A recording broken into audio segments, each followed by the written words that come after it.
Very good. Govindam Masham Tamaham Bhajami.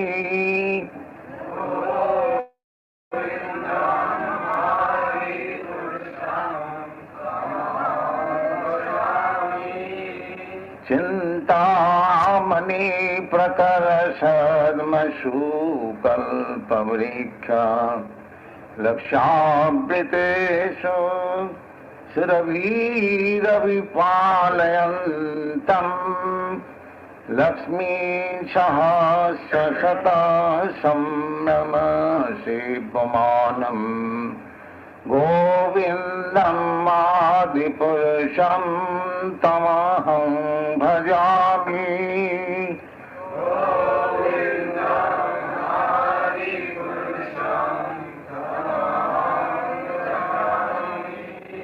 Govindam Adipurusham Tamaham Bhajami.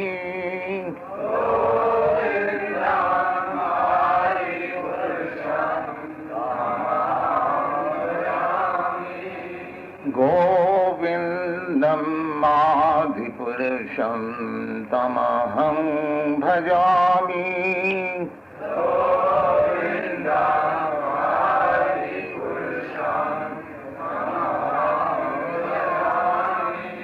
Venum Kanmantram Arabindadalayataksam Brahavatam Samasitam Buddhasundarangam Kandatpakotikamaniya Vishesha Shobham Govindam Adipurusham Tamaham Bhajami.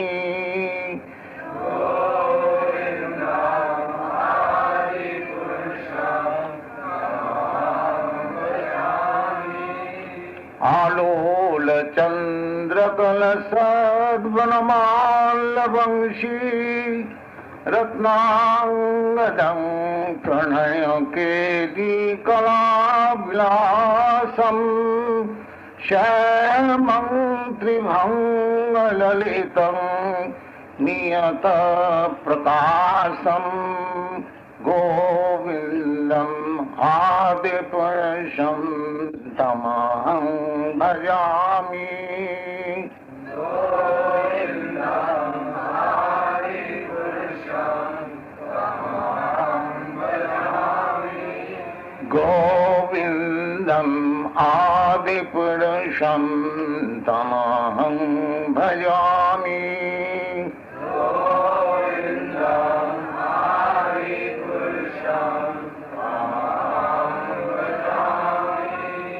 Angani jasa sakalandriya vitimanti Pashyanti panti kalayanti.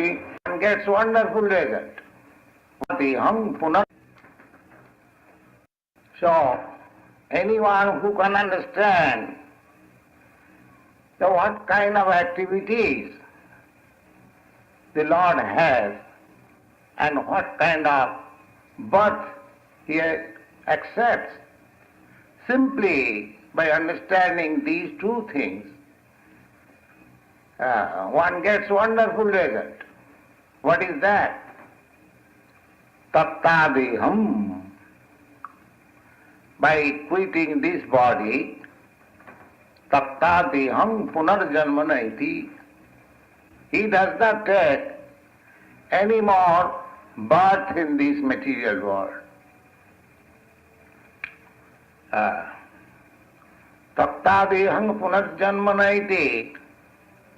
Some of us may think that punarjanmanaiti means he becomes vanquished.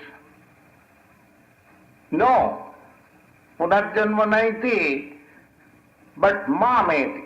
He does not come to this material world, but he comes to me, mami.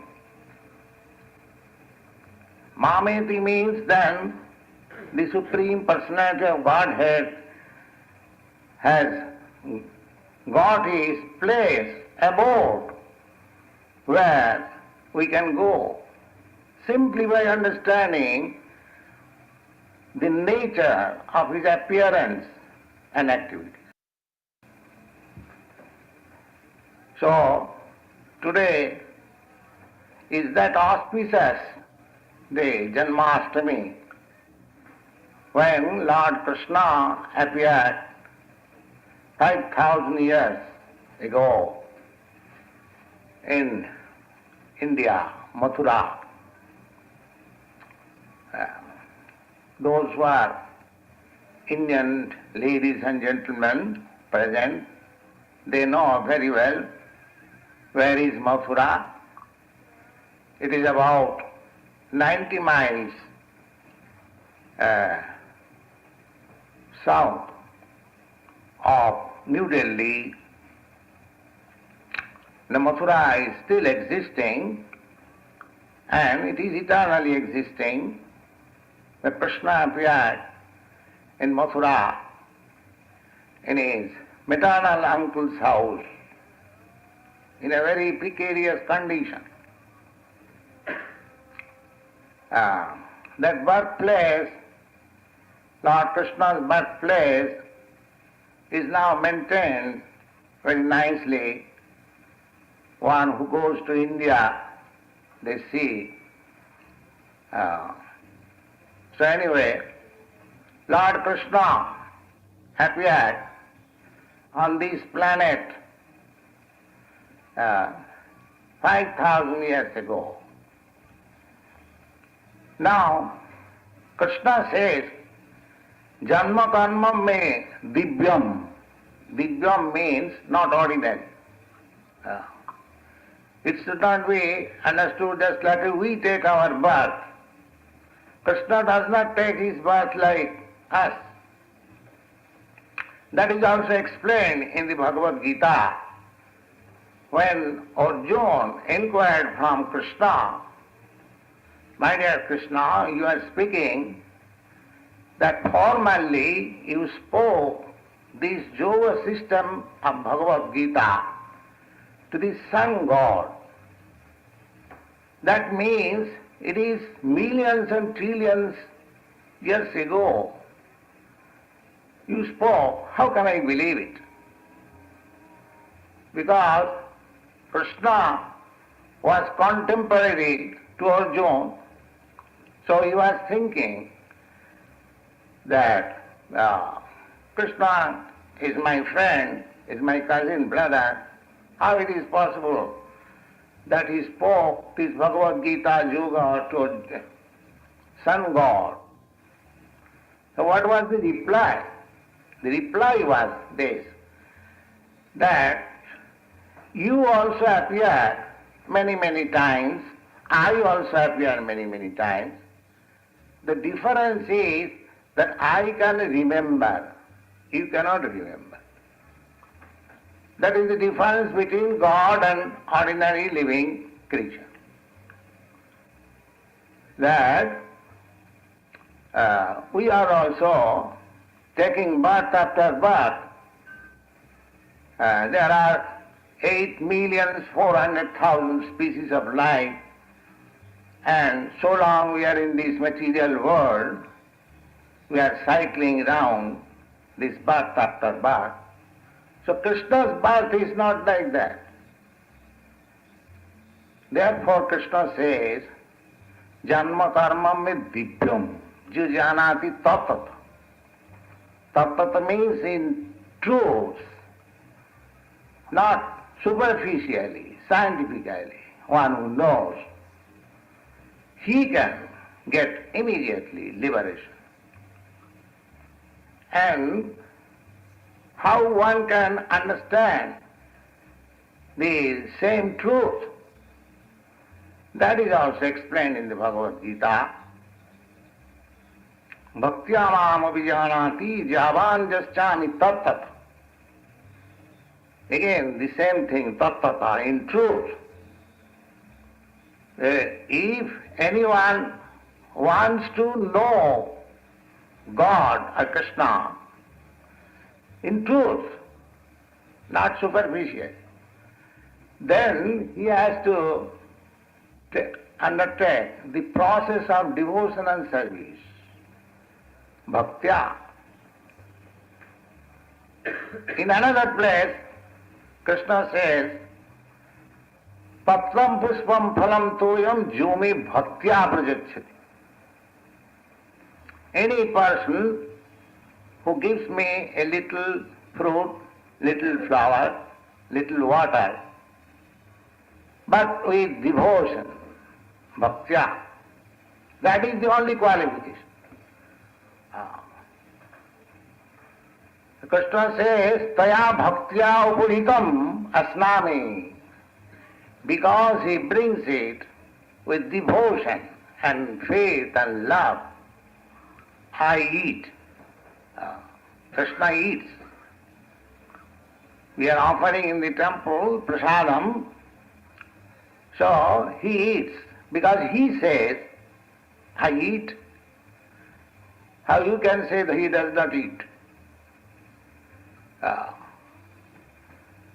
Some gentleman who asked me that Swamiji, you offer prasadam in the temple, but do you think Krishna or God eats? I answered, yes, why not? He says, I eat. How you can say he does not eat? But you do not know how he eats. Due to poor fund of knowledge, you think that God does not eat. But his eating process is different. That is answered in the Brahma Samhita. Brahma Samhita, it is said, Angani yassa sakalendriya vittimanti. God's senses, Krishna's senses are as powerful as other senses. Just like I can see with my eyes, but Krishna can eat also with his eyes. That is why Angani jassa sakalendriya vittimanti. Just like there is many examples. Krishna or Vishnu, the first creation is that Garbhosai Vishnu lying on the ocean, and Brahma was created from his navel. There was a lotus stem grown from the abdomen of the Lord, and Brahma was born. Now Lakshmi, the goddess of fortune, was just sitting. But as we understand that if we beget child, we require the cooperation of wife. But here we see that wife was sitting, but he begot Brahma from the navel. This is called Sarva Shaktiman. He does not require anyone's help. He can beget child, not exactly as we beget child. Therefore, Janma Karmam Medivyam. He is within your heart. He is everywhere. He can appear from everywhere. Just like sun rises from the eastern side, it does not mean that eastern side is the mother of sun. We simply see that sun is rising from the eastern side. In this way, if we try to understand in truth then we can understand what is God. Superficially, if we try to understand by our experimental knowledge, then it is not possible to understand God.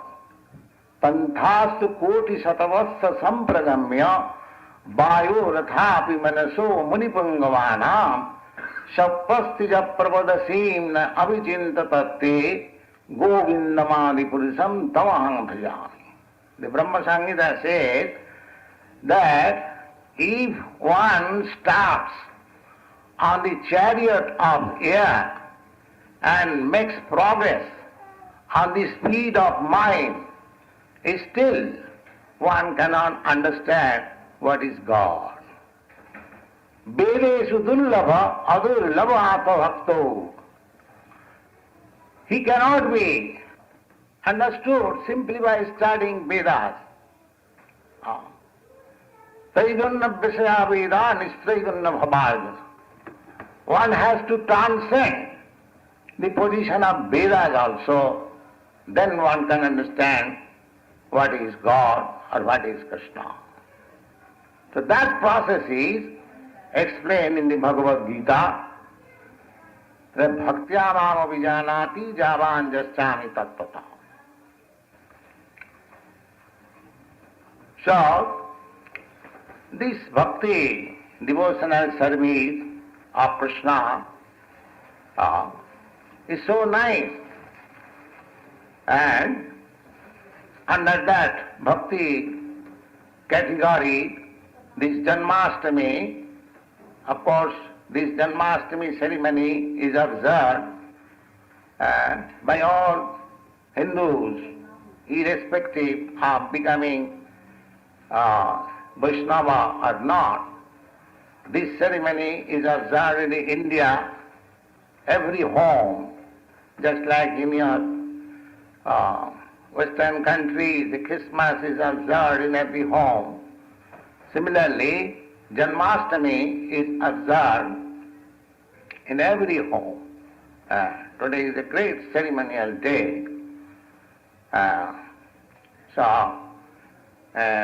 Our program is at 12 o'clock night, the Lord will take birth and we shall receive him. And just now it is 10 o'clock. For 2 hours our program will continue in Kirtan. Kirtan means sometimes chanting with music and sometimes speaking. Both of them are Kirtan. Kirtati iti Kirtan. Whenever we glorify the Lord, that is called Kirtan. The Srimad Bhagavatam reading is also Kirtan. Abhavad Vaiyasaki Kirtan. Vaiyasaki Sukadeva Goswami, he achieved the highest perfection, liberation, simply by reciting Srimad Bhagavatam. Sri Vishnu Sabane Parikshit Maharaj, he simply heard. There are 9 processes of devotional service. Savanam Kirtanam Vishnu Smaranam Padasevanam. Chanting, hearing, first hearing, then chant. Without hearing, nobody can chant. Savanam Kirtanam, and what sort of Savanam Kirtanam? Vishnu, of Vishnu, not anything else. Savanam Kirtanam Vishnu Smaranam Padasevanam Archanam Bandhanam Dasyam Sakham Atmanivedanam. These are 9 processes of devotional service, of which Savanam, hearing, is most important. Without hearing, nobody can understand the science of God. Therefore, the Vedic mantras are called Shruti. Shruti means it is to be heard. It is not to be experimented in the laboratory. It is simply to be heard. Therefore it is called Shruti. The Savanam, Kirtanam, Vishnu, Smaranam, Padasevanam, Achyadam, Bandhanam, and Dasam, Bandhanam, offering prayer. We also offer prayer. The other religious sect, just like the Christians, they offer prayer. The Mohammedans, they offer prayer. So prayer, offering prayer is also one of the items of bhakti. Chanting, hearing, meditating, offering prayers, archanam, worshipping the deity in the temple, all of them are together devotional service. So out of the 9, if you can execute all the 9, it is very good, but it is not possible. So even if you can execute one item, you become perfect. It is so nice. Sri Vishnu Savane Parikshit, just like Maharaj Parikshit, he simply executed the function of hearing. He got perfection. Similarly, Abhavad Vaiyasaki Kirtane. Vaiyasaki means Sukadeva Goswami, he simply glorified the Lord. Prahlada Smarane. Prahlad Maharaj, he was simply meditating. There are many examples simply by following one principle of this devotional service. They got the highest perfection alive, liberation, back to home, back to Godhead. So, we shall invite today to speak about Krishna from our students as well as from the members who are present here. So, I shall request Janardhan to speak something about his realization of Krishna.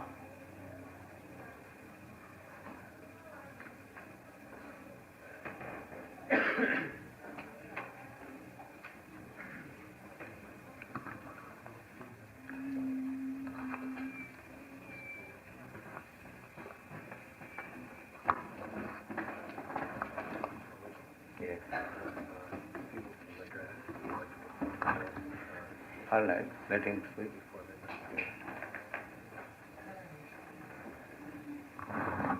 Nama Om Vishnu Padaya Krishna Pristaya Bhutale Srimati Bhaktivedanta Swamin Iti Namine.